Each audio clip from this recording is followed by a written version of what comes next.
Hello and welcome to another episode of Masters of PR Live. I am your host, Vikram Kharvi. Every week, I get the privilege of speaking to communications leader who not only tell stories but shape them, build them, and use them to move people and organizations forward. Today's guest is someone who embodies thoughtful, purpose-driven communication at its best. She has worked across telecom, pharma, education, technology, and global matrix organizations, leading communications during change, transformation, mergers, cultural shifts, ESG, DEI, and lot more. She believes in communication. She believes that communication is not just what you say, but how you lead. Please join me in welcoming Dr. Usha Iyer, Corporate Communications Head at TransUnion Sibyl. Usha, welcome to Masters of PR Live. It's a genuine pleasure to have you here. Thank you, Vikram. Good evening to you and to everyone else. Thank you so much for having me here. But I have to say, Vikram, before you proceed, we should just, for the sake of at least this one episode, rename it Students of PR and not Masters of PR. I think I'm still very much a student, still very much on a learning journey. Student not just of PR, but of life itself. So I would like to start and preface this by saying that there is a good chance you and the others here will not hear anything too new or too original. I'm here more to help anyone else along the way, anyone who thinks they're stuck or they have a similar story, just to sort of give a glimmer of hope or share my life lessons in the hope that it'll help. And of course, that everything I share is in my personal capacity. We'll figure as we move forward if we are listening to a student or a pastor. So let people decide what it is. Okay. Communicator doesn't choose the craft, it is said. The craft chooses them.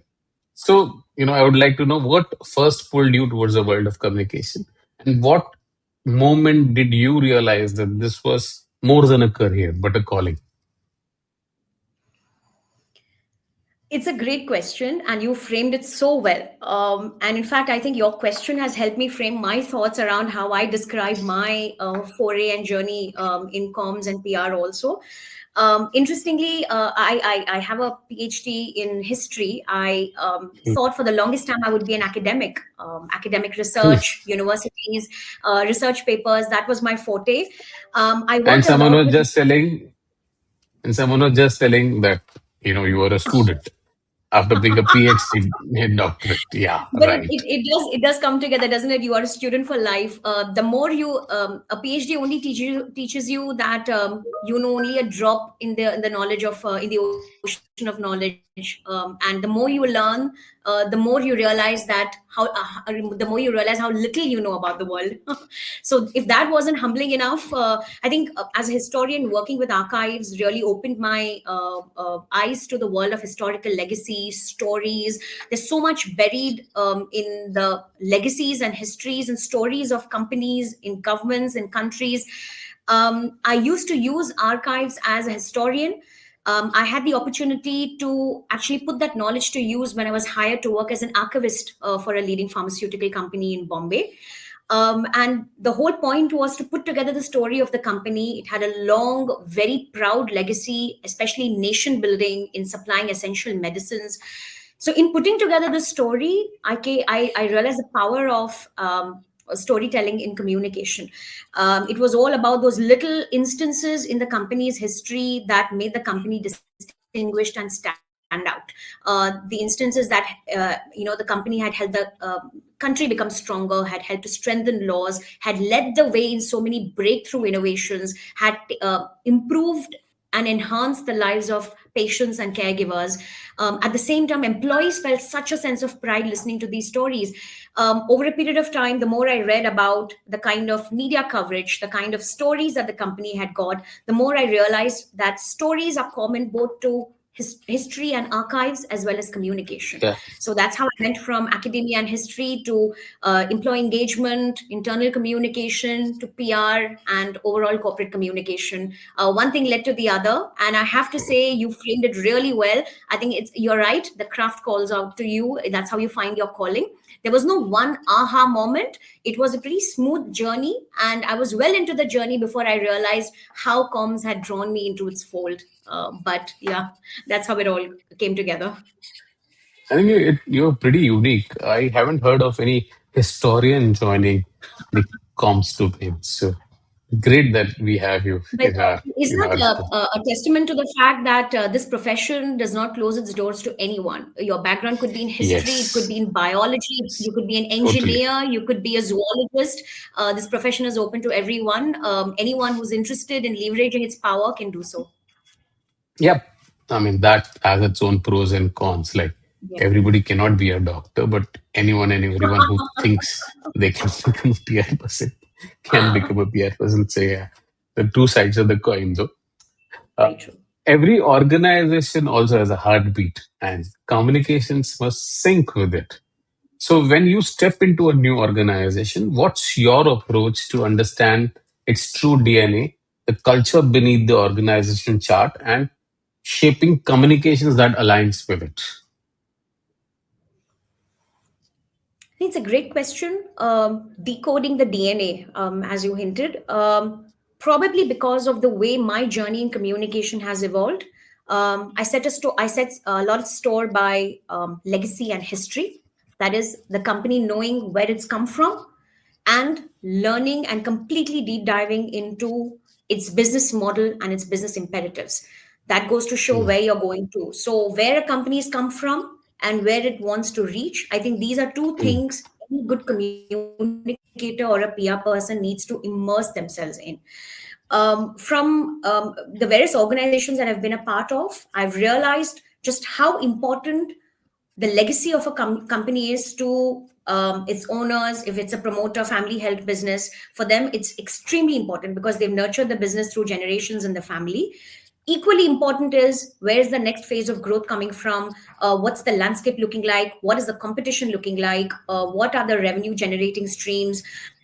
Equally important for the communicator to roll up their sleeves and learn all of that. So, where you're coming from and mm, where you want to mm, be, these are two things no one can escape. These are two things that help you understand the organization's DNA. This is the legacy and this is its aspiration. These two things help you design your communication strategy. And before that, make you a well respected senior leader in the company. mm, So, there is mm, no escaping, there is no shortcut to any of this. Learn about how the company came about more often than not, and I guarantee you it's almost 99.9% of the time. Cannot think of a deviation from this. All leaders, be they family owned or otherwise, are proud of how the company has come up. There is always a story of pride, of hardship, blood, sweat, and tears behind every company, and it served a purpose in the country's sort of history or international history. Find out those stories, absorb them, and make sure you understand and communicate them. And the other is where the next leg of growth is going to come from, what are the business priorities right now, and marry the two. mm, I think that, I would say, is how you can really create a customized but also a unique communication strategy. And it will be based on facts, it's authentic. So you're not sort of sugarcoating anything, and you're not drawing on sort of baseless facts for anything. So these are the two pillars I would call out. amazing. I'm sure by the end of this session, everybody will be half PhD in communication.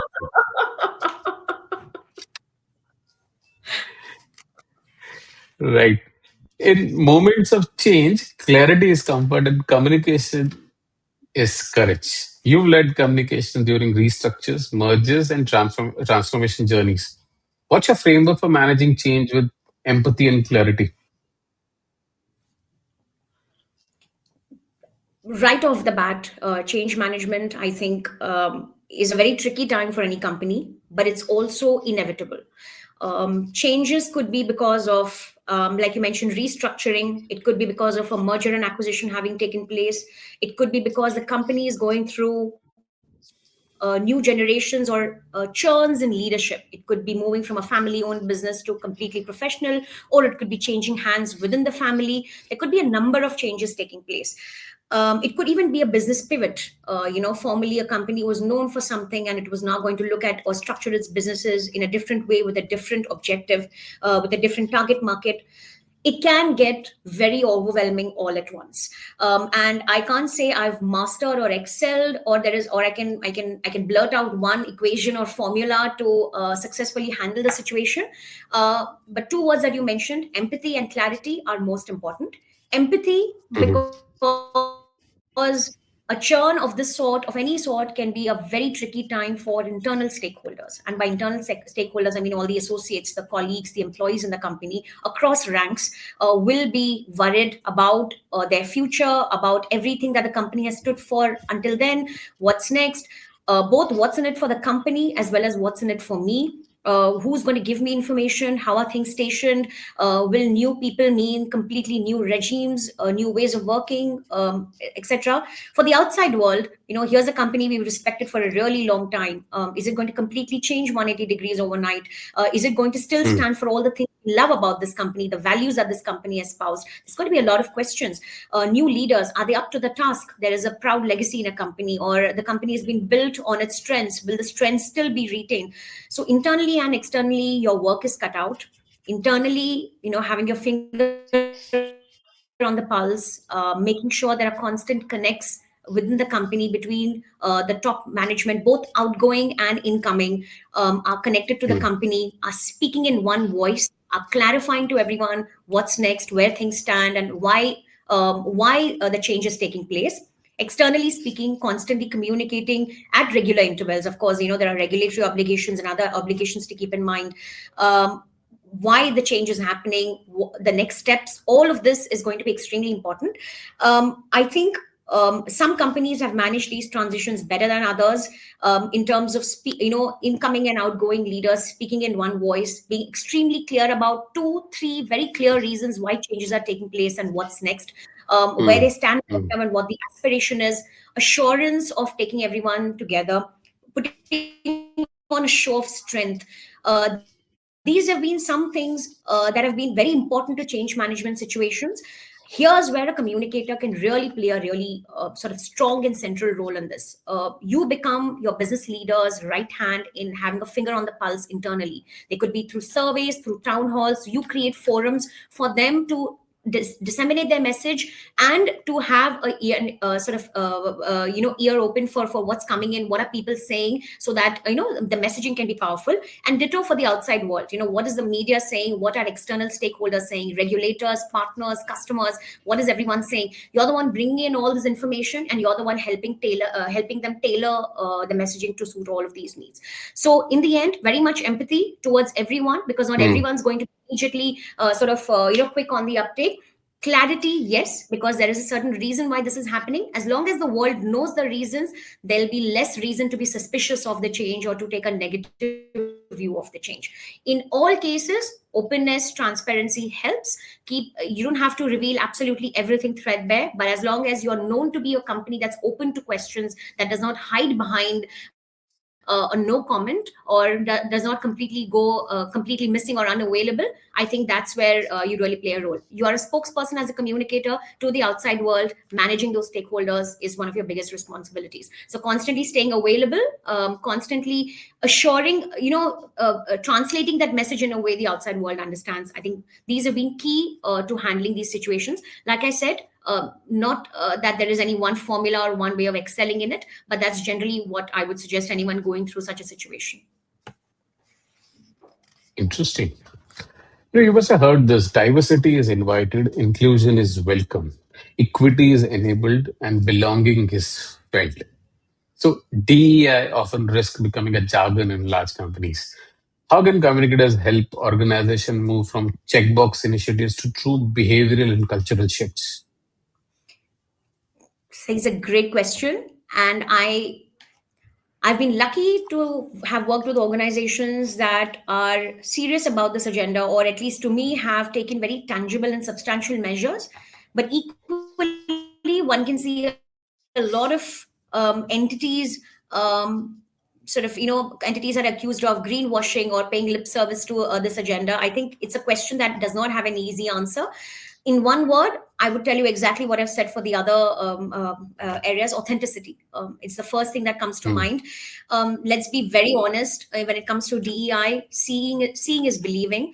As a communicator, you can say a lot of things. You can write up testimonials. You can create all your messaging around it. But if you don't have real substantial steps taken in that direction, I think it's going to become Hmm. very difficult for a communicator or a PR person to build a convincing case for that company.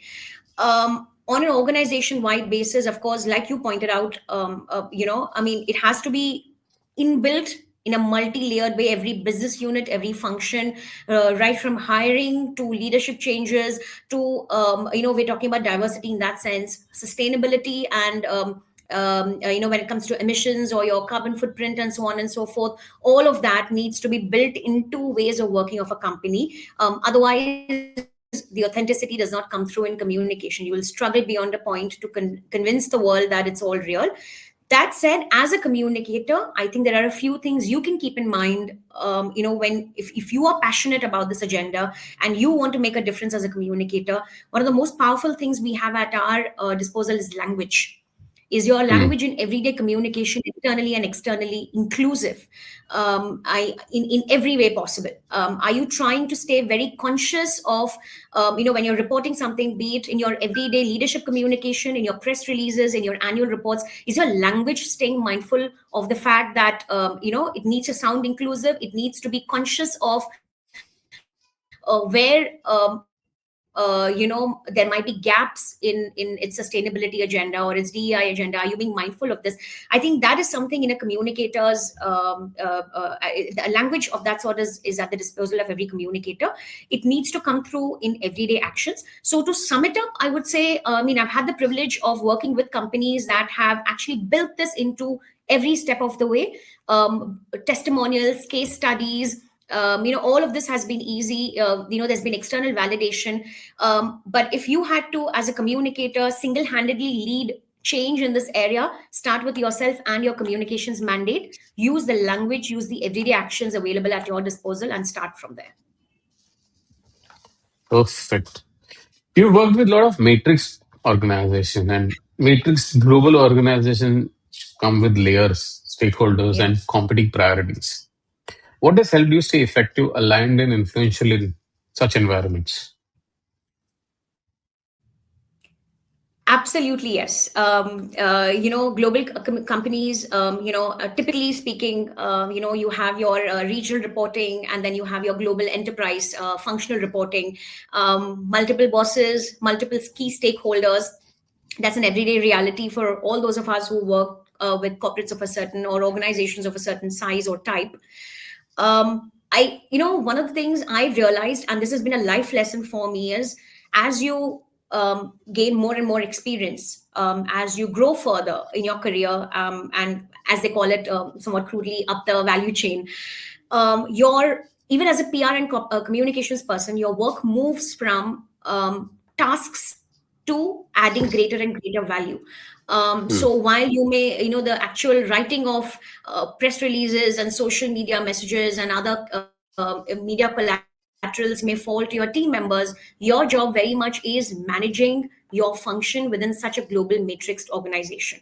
Yeah. Be it your Yeah. stakeholders or business leaders in the region, be it your employee communication HR stakeholders in the region, be it your global functional stakeholders, your bosses in the enterprise sort of global function.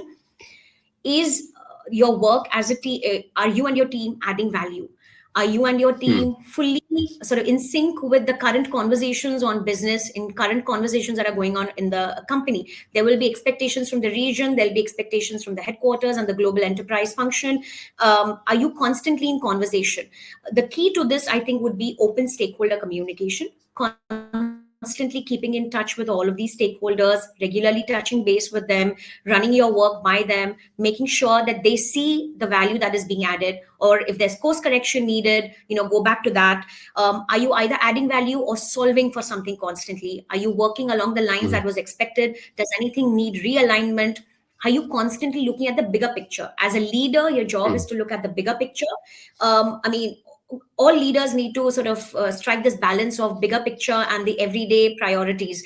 But uh, the bigger picture, that is the strategic priorities of the company, that is something you need to grow into as a leader, and translate that for your team. So you become the bridge between all of these sort of stakeholders, be it in the region or be it in your global enterprise, and you need to translate that for your team. So that's a very crucial role in global organizations.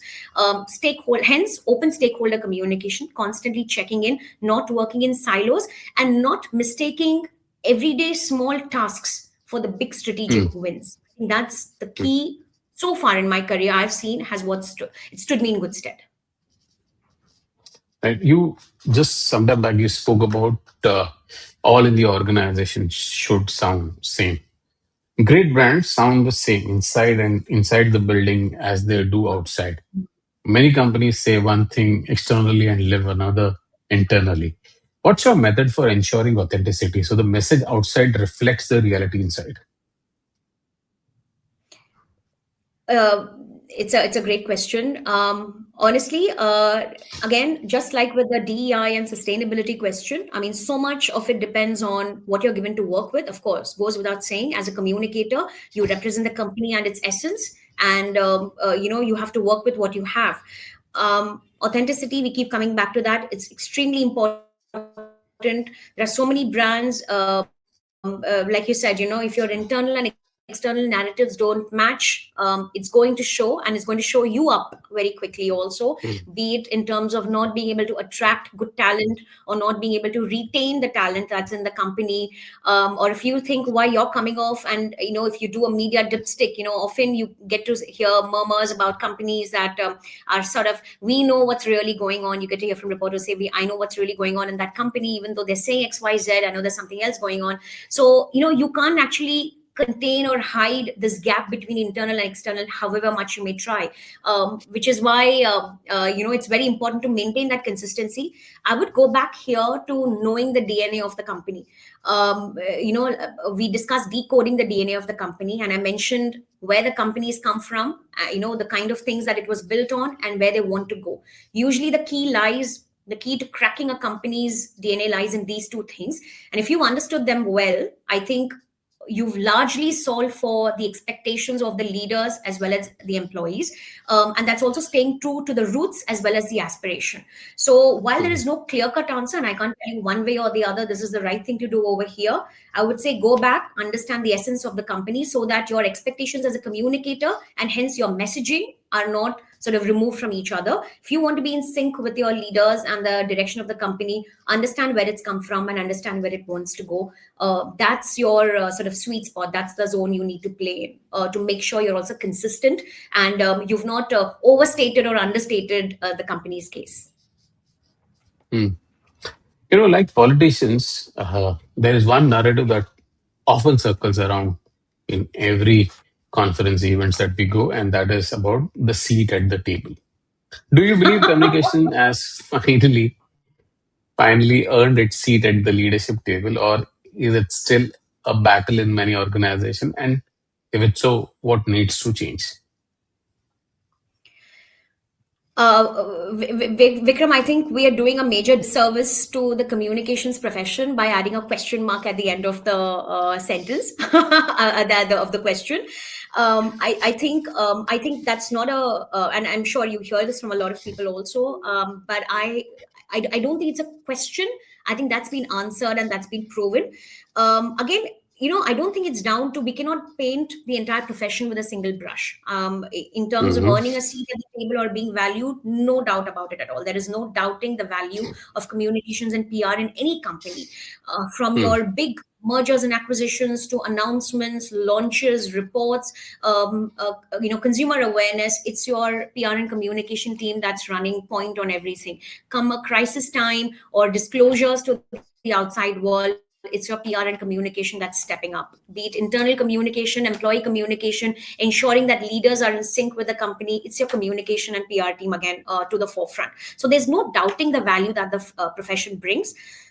Equally, I would say there's also no doubting how thankless everything can feel all the time. And you're not I often say this. I mean, you mentioned politicians and others. It's a bit like, if you worked for the intelligence services, you're probably it's that one bomb blast that happened, that's talked about, and not the 99 ones that were foiled by the Hmm. intelligence agency. Hmm. Hmm. And PR Hmm. and Corpcom tends to be a lot like that. The number of times you've stepped up, won the day for the company, goes fairly unacknowledged. It's the one or two times where something has happened in spite of best efforts, that's the one that gets discussed. So there's no doubting the thanklessness of the job. I suspect that goes equally for many other functions, and Yes. I'm sure that all the other sister functions that work in a company also have these same conversations when they talk to each other. So I think Yeah. we need to stop self doubt.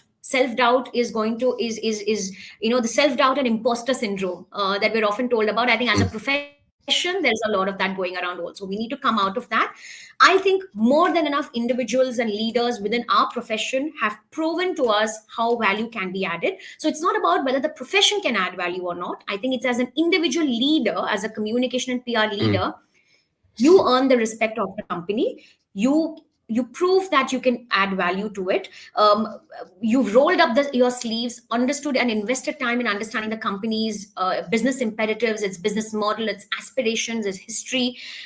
You've demonstrated enough emotional intelligence to navigate the challenges of the landscape. So if you've done all of this, I think the profession would have more than earned the respect of the company, and that will show up in everyday decisions, actions, how you are included as part of decision making, huddles and so on and so forth. So I don't think the profession needs to question its importance anymore, but it's up to us as leaders to roll up our sleeves, demonstrate that emotional intelligence, demonstrate that value add, and pretty much rightfully sit at the seat that's been earmarked for us. I love this answer of yours. And thank you so much for that. I'm sure people who are listening will also love this. Let's come Thank to you. the another buzzword, AI. AI might accelerate. Yeah. So AI might accelerate communication, but only humans can give it intention.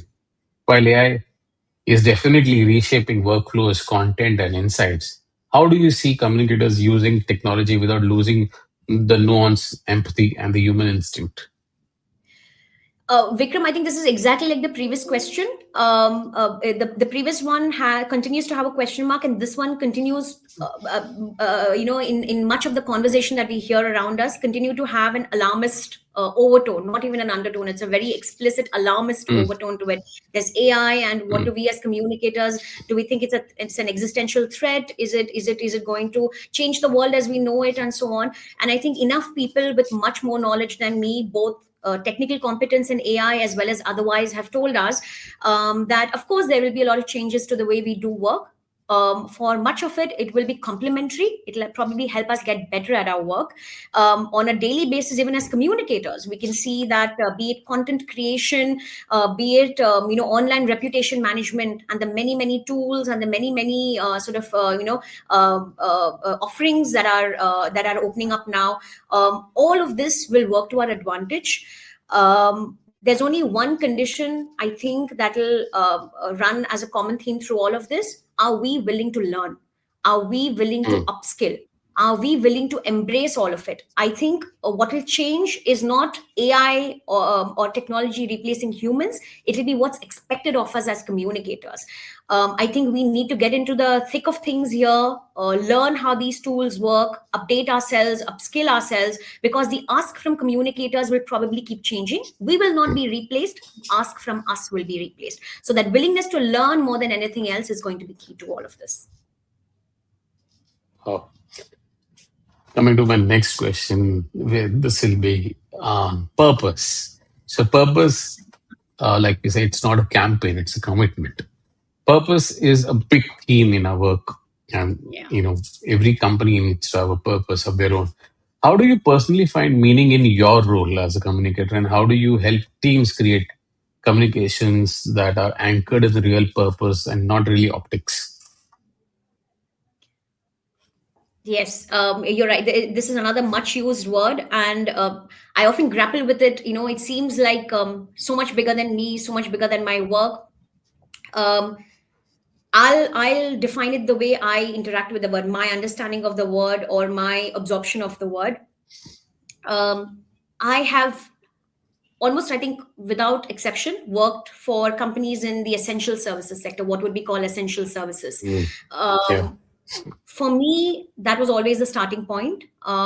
If you have to find purpose in your work as a communicator, you need to be sure of which company you're with and what you're representing. I'm the spokesperson for the company, so I need to be completely convinced that the work that I am taking to the people and to a multitude of stakeholders outside is worth it, is meaningful, and is contributing to society in a meaningful manner. So, being in an essential service, I think, has been of extremely high importance to me.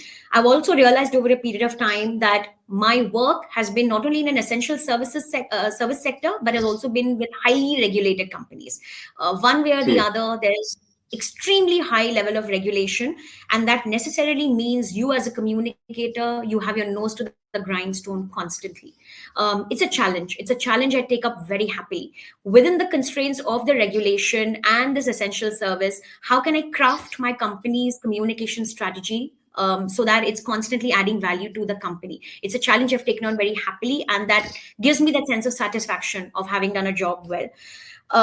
Goes without saying, authenticity, we've been using this word a lot. Everyone uses the word a lot, but we do really, I mean, in communication more than so many other functions, authenticity is important. We discussed it before, because if your narratives don't align, you're going to get shown up very easily. There's only so far you can go. Yeah. um, Again, as a life lesson, one of the things I've realized is I have not, I mean, it's not been about chasing titles. It's not been about chasing whom I'm reporting to. It's not been about chasing which business unit I'm based in. I hear career conversations often within the communication and PR profession, that progress is marked by I used to report to X person, X title. Now my boss is this Y title, and I hope that next it needs to be Z or no one else. I mean, it can't be anyone different. It's not the person you report to that's going to teach you new things. It's not your job title in the end that's going to teach you new things. It's not which business unit you're placed in that's going to teach you new things. It's your willingness to grow and your willingness to realize that in order to stay relevant in these times, you need to expand your skill set. That learning can come vertically, it can come laterally, it can come through adding new things. It's about uh, are you constantly unlocking your value and adding value to the organization? That's the only way you will grow. So that's the challenge I've set myself as a communicator. Don't chase vanity metrics, chase where your next learning and leadership can be unlocked. Perfect. You very well said.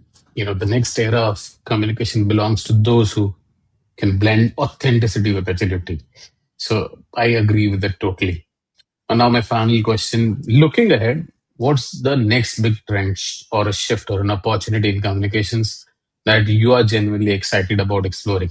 Don't tell me about AI. We already discussed AI. I have absolutely no intention of saying anything about AI. I'll be very honest. I mean, this answer may end up, it's the last question, and I hope we're not ending on an anti climax. It's nothing thrilling. My two-word answer to you is going to be staying relevant. Staying relevant. That's the, Yes. I think we live in, these are interesting times.